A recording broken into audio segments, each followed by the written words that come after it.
Hai, apa kabar semuanya? Semoga kabar Anda baik-baik saja. Terima kasih karena sudah memberikan support dan juga kesetiaan Anda untuk membangun channel Codot Film. Yuk kita lanjutkan alur ceritanya, sambil siapin kopi dan cemilan, setting suara volume full. Gasken, ini adalah batu ajaib di dalam tubuh monster level C, jadi tidak sulit untuk menebak bahwa nilainya setidaknya 50.000 yuan. Trofi ini memenangkan hati Cheng Jinwoo. Cheng Jinwoo melompat dengan ringan. Berbalik, saya melihat bintik-bintik cahaya di perut laba-laba lagi. Dan ada lebih dari satu. Cheng Jinwoo cukup terkejut. Warcraft biasa hanya akan memiliki satu atau dua kristal ajaib, tetapi jumlah titik cahaya tampaknya terlalu banyak. Ada apa ini? Dia memotong perut laba-laba dengan belati, dan kemudian membuka kantong perut, dan residu monster berbentuk cacing yang tidak tercerna mengalir keluar. Dari situlah cahaya berasal. Mungkinkah? Cheng Jinwoo dengan hati-hati mengamati residu itu. Benar saja, ini adalah spar ajaib. Sementara beberapa dicerna dan menjadi jauh lebih kecil, banyak yang tetap utuh. Dia menghitung lebih dari 10. Saya memenangkan lotre. Dia di sini hanya untuk mendapatkan uang sewa, apalagi sebulan, itu sudah lebih dari cukup untuk setahun. Saudara laki-laki. Cheng Xiaoyu menoleh dan melihat bahwa itu adalah Liu Chenhao. Letakkan di sini. Liu Chenhao dengan hati-hati memasukkan tongkat ajaib ke dalam ranselnya. Kemudian dia mengeluarkan botol termos dari tas yang sama, menuangkan air ke dalam tutupnya dan menyerahkannya kepada Cheng Jinwoo. Kak, kamu pasti haus? Tolong minum air. Air di gelas hampir meluap. Bagaimana anak ini mulai melakukan hal-hal yang tidak boleh dia lakukan lagi? Bab 22 Misi Mendesak. Cheng Jinwoo kebetulan merasa sedikit haus, jadi dia mengambil gelas air itu dengan curiga. Gulu-gulu. Air dingin mengalir di tenggorokannya.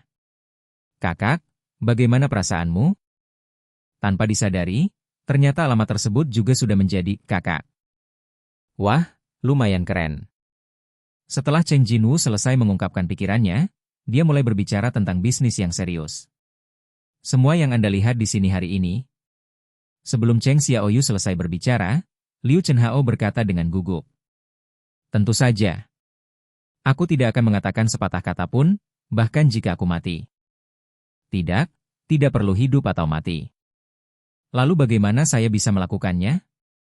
Ini adalah kesepakatan dengan kakak laki-laki saya. Lupakan. Aku tahu, itu saja. Kakak, jangan khawatir. Bahkan jika dia mengatakannya, tidak ada yang akan mempercayainya. Tapi orang ini cukup jenaka, dan berjanji pada dirinya sendiri bahwa dia tidak akan mengatakan sepatah kata pun. Sepertinya tidak memiliki banyak wawasan, tetapi reaksinya cukup cepat dalam hal ini. Kakak, ada lagi yang ingin kau jelaskan? Tidak lagi. Terlalu aneh. Cheng Xiaoyu memandang Liu Chenhao yang sikapnya berubah 180 derajat, dan bingung. Itu harus dianggap sebagai penyelamatku. Tentu saja orang akan menghormati penyelamat mereka. Memikirkannya seperti ini, menurut saya tidak ada yang aneh dengan perilaku Liu Chenhao. Meskipun apa yang dipikirkan Cheng Jinwoo sedikit berbeda dari situasi sebenarnya. Bang gemuruh. Penjara bawah tanah bergetar beberapa kali lagi. Getaran ini berarti portal akan ditutup dalam waktu singkat. Getarannya akan semakin kuat seiring berjalannya waktu, dan akan seperti gempa bumi saat portal ditutup. Ayo kita keluar. Ya, kakak. Cheng Jinwoo berjalan menuju pintu. Tapi tiba-tiba ada kilatan cahaya di pintu, dan segera setelah itu, puing-puing itu diledakkan. Bergemuruh, Huang Dongxi dan rombongannya bergegas masuk. Semua orang tercengang saat melihat laba-laba jatuh di belakang Seong Jinwoo. Apa? Sebenarnya menyelesaikannya? Hanya mereka berdua? Bukankah itu laba-laba dangkal? Jika itu bisa diselesaikan oleh mereka berdua, itu tidak akan jauh lebih baik. Kakak Huang, apa yang harus kita lakukan sekarang? Huang Dongxi memandang keduanya dan menggaruk dagunya. Laba-laba telah ditangani, dan portal akan segera ditutup. Sudah terlambat untuk menggali batu mana sekarang, dan perlengkapannya belum siap. Jam yang tersisa tidak cukup. Saatnya mengubah rencana. Dia berteriak pada Liu Chenhao dengan keras. Liu Chenhao. Tubuh Liu Chenhao bergetar, dan dia mundur selangkah. Dia tampak sangat gugup. Huang Dongxi menunjukkan senyum haus darah. Aku melihat peralatanmu cukup bagus, jadi aku menyelidikimu. Aku tidak menyangka ayahmu tidak biasa. Sepertinya dia adalah ketua perusahaan terkenal. Jadi, lalu apa? Kami memberimu kesempatan. Kami memiliki sesuatu untuk dikatakan kepada ayahmu. Tetapi jika kamu menceritakan kisah hari ini, kami akan mendapat masalah. Jadi jika kamu ingin hidup, kamu harus mendengarkan kami. Mendengarkanmu? Huang Dongseok menunjuk ke arah Cheng Jinwu dengan dagunya. Merasakan pemandangan menjijikan itu, Cheng Jinwu mengerutkan kening. Pergi dan bunuh dia. Apa? Liu Chenhao tercengang. Melihat ekspresi Liu Chenhao, Huang Dongxi tampak geli dan tertawa. Dia awalnya ingin membunuh mereka berdua bersama. Namun, setelah mencari di internet, diketahui bahwa ayah Liu Chenhao adalah bos dari salah satu perusahaan konstruksi terkemuka di Cina. Melihat ini, sebuah ide muncul di benak Huang Dongxi.